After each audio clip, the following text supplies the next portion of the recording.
A Brief History of the Empire, Part 1. Before the day of Tiber Septim, all Tamriel was chaos. The poet Trasisis called that era the days and nights of blood and venom. The kings were a petty lot of grasping tyrants who fought Tiber's attempts to bring order to the land. But they were as disorganized as they were dissolute, and the strong hand of Septim brought peace forcibly to Tamriel. The year was 2E896. The following year the emperor declared the beginning of a new era, so we began the third era, Year Aught. For 38 years the Emperor Tiber reigned, a just, pious and glorious age when justice was known to one and all from serf to king. It reigned for a fortnight after, as if the land of Tamriel itself was weeping. The emperor's eldest living son, Pelagius, came to the throne. Though his reign was short, he was as strong and resolute as his father had been, and we could have enjoyed a continuation of the Golden Age. Alas, an unknown enemy of the Septims hired the cursed organization of cutthroats, the Dark Brotherhood, to kill the Emperor Pelagius I as he knelt at prayer at the Temple of the One in the imperial city. Pelagius I's reign lasted less than 3 years. Pelagius had no living children, so the crown of the empire passed to his first cousin, the daughter of Tiber's brother Agnorith. So did Kintyra, former queen of Silvanar, assume the throne.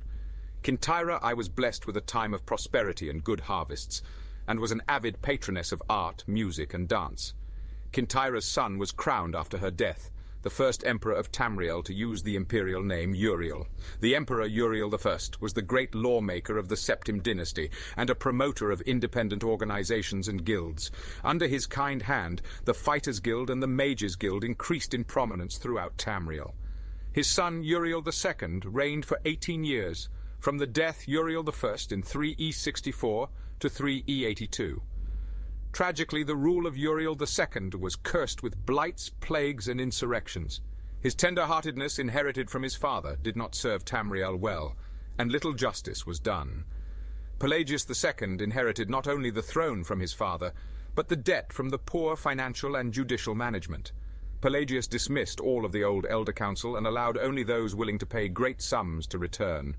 He encouraged similar acts of his vassals, the kings of Tamriel, and by the end of his 17-year reign, Tamriel had returned to prosperity.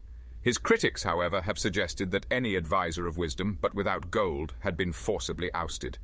This may have led to some of the trouble his son Antiochus faced when he became emperor. Antiochus was certainly one of the most flamboyant of the usually austere Septim family.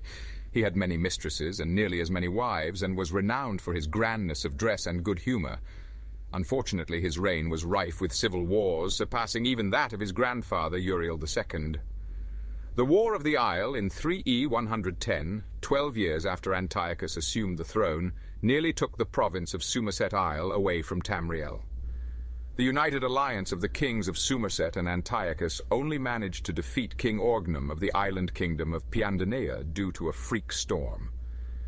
Legend credits the Sigic order of the Isle of Artium with the magic behind the storm. The story of Kintyra II, heiress of her father's throne, is certainly one of the saddest tales in modern history. Her first cousin Uriel, son of Queen Patina of Solitude, accused Kintyra of being a bastard, alluding to the famous decadence of the imperial city during her father's reign.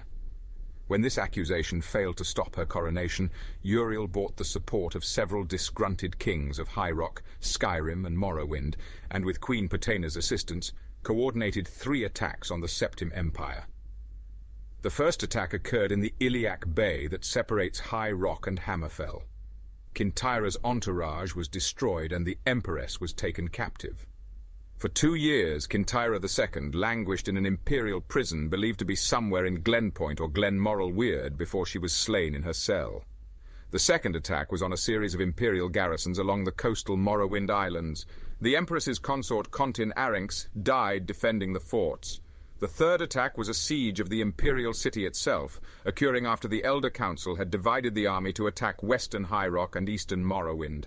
The much weakened government had little defense against Uriel's attack, and surrendered after only a fortnight of resistance. Uriel took the throne that night and proclaimed himself Uriel III, Emperor of Tamriel. The year was 3E121. Thus begins the War of the Red Diamond described in Volume 2 of this series.